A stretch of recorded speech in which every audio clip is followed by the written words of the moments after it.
Good morning.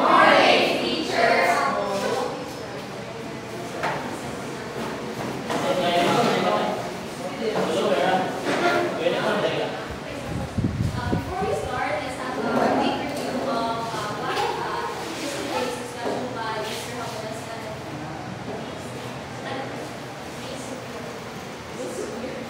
can I ask Mr. Hopeless to give us a quick review about the clarity? It's about universal and also the principle principles of universal Western philosophy and then evidence of universal. So, my topic is about teaching technology as a way of reading. It's covering the full lesson of chapter 2. So, as you can see, technology as a way of reading. So, this topic is about how scientists reveal the unexplainable occurrences na makita na sa palibot. So, first, let's read our outcomes. Please read. Determine the steps of scientific method in solving problems. Identify the importance of diversity and collaboration in the scientific community towards human flourishing. And explain the concept of human conditions before and after science and technology. Thomas Huxley said that the man of science has learned to believe in justification not by faith but by verification. So, mostly ka ng mga scientists ka na dito siya makuha dito ito or ka na makukuha ka na makuha sila ka ng inang based on ka na proven na siya na verified na nila. So, next, for our introduction, please read. Science is a voyage of exploration just to find out how it is worked. And it is an ongoing and endless process. The longer the people explore science, the more the people become curious that science itself cannot answer its own questions. Science and technology have changed the ways we live, work, and think. The well-being of individuals, the nations, and the earth depends in part on scientific discoveries and inventions. So, until now, dapat pa kayo ng mga unexplainable occurrences na wala na-prove sa mga scientists. Yung kay every year ka na may mga discoveries, pero sa technology ay dapat kung dito ka, dapat pa kayo ka na ini sa Earth na or even sa buong universe na dapat pa kayo mga pangitabo nga o ano na-prove na ano yung mga siya, ano na yung mga anak. I said that the lower the people explore science, the more the people become curious that science is upon its answer its own questions. So, like, why did we came from? So, how much did nagikan? Are we alone in this universe? So, what if ako yung mga upang tao na nakuyo sa laing na planeta except sa Earth or universe or sa ako and then can we ever make humans better with science, more than happiness? And can we, and why are we here? Ganun nga nito din sa so mga nang mapakuan ako, ano na natubang sa scientists until now na they still discovering since ang science is ongoing and endless process. Next. So science is a method. Science is an organized way of studying things and finding answers to questions. So like what I have said, science is an ongoing process na kailangan most of science is matubag ang mga pangutana na sa mga tao or talaga ma-observe na nagpapagod na sila. Muna goes to science and also scientific method is an approach to seeking knowledge that involves forming and testing and hypothesis. So, since science is an ongoing process, so discover na sila mga events na itawag na scientific method. So, ang mga scientists, based na sa kasi gisulod nga scientific method. So, wala gamiton para ma-uncover mga unexplainable occurrences that involve forming and testing and hypothesis. So, here are the steps of scientific method.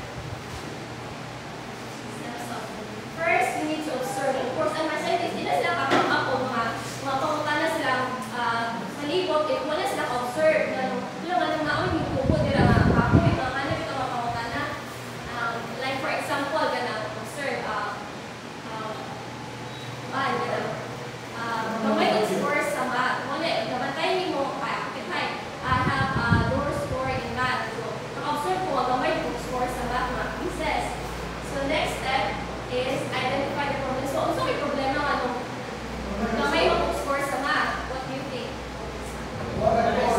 So, what mo na-study mo to? Gamay mo score sa math. So, identify na the problem. Next, we need to formulate hypothesis. Ang natin formulate hypothesis, unsa may buhaton mo nga para ma-solusyonan ang imong problema nga gamay ko score sa math. So, next step is conduct experiment. So, of course, di mo ibawan ko kanang kasong effective ba imong formulate hypothesis if di mo siya suwayan. So, we conduct ang akong solution sa problema na. So, ang ibuat na nagtuon ko na instead of mag-browse ako sa Facebook, nagtuon ako asa ka time sa pagtuon of math. And after ato, we already conduct ang experiment. I-gather na ang data and ako i-analyze. And after na-gather data, ang last step is formulate conclusion at provide recommendation. So, ang conclusion na ito, after na gitagaan ng time ang pagtuon kaya sa pag-post sa Facebook, kita asong grado. So, ang conclusion, basta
mas malayo kong ideas.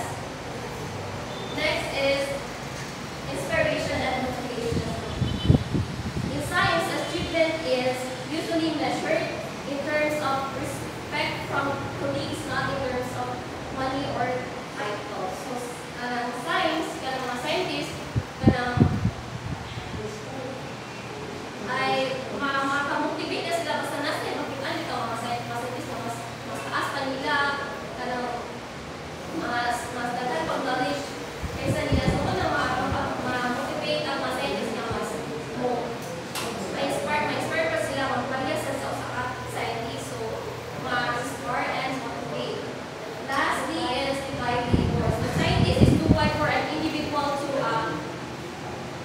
handle. So, mo to gigo nga kanang mga scientists mag-collaborate kay di man yun nakaya sa usara ka buo kay man dili ka scientist nga mo pa sa studies o pa ni scientist na para namo sa ilahi nga iya sa pamana kay kung isa ra mo lang hindi kaya niya.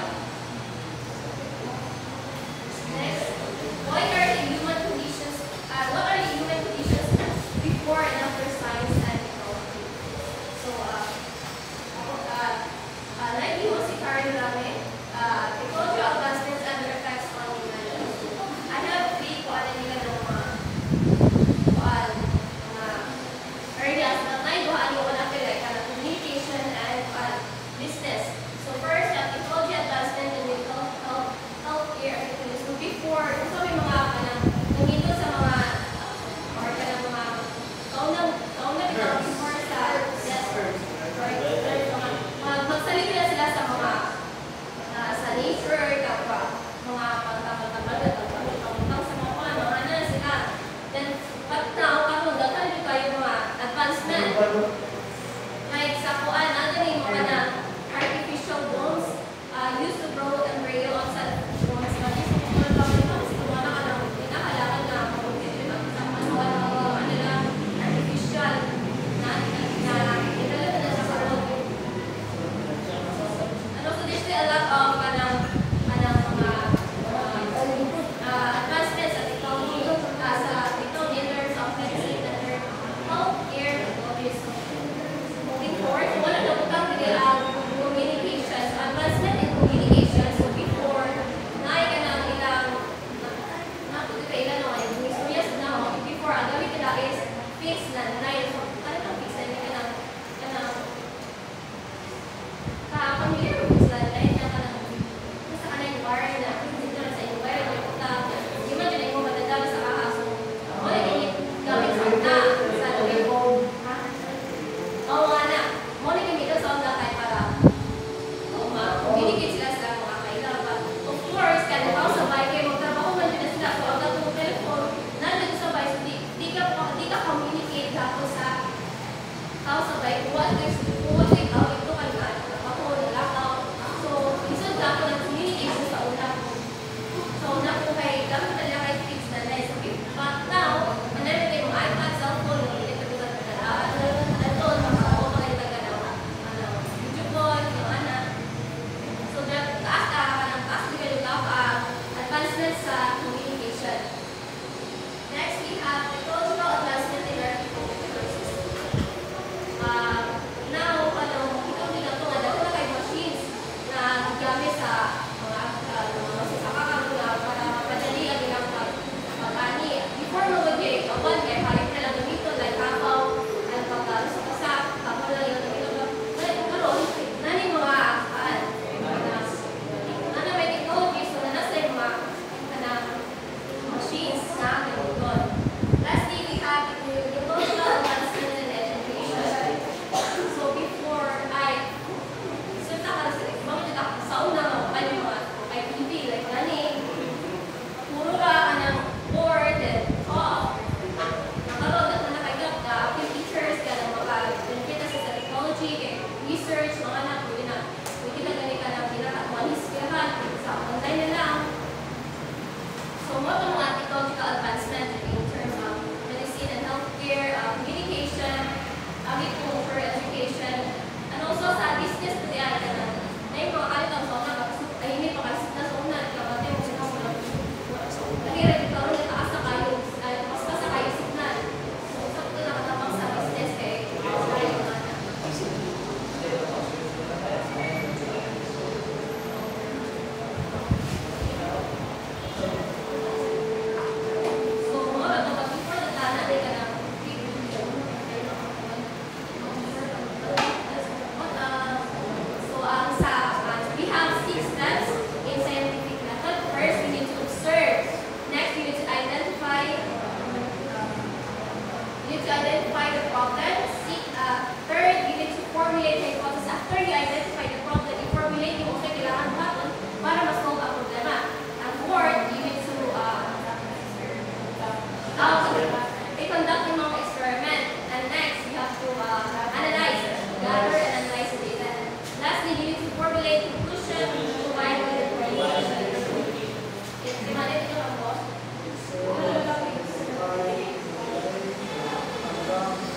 Thank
Yes,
Excuse me.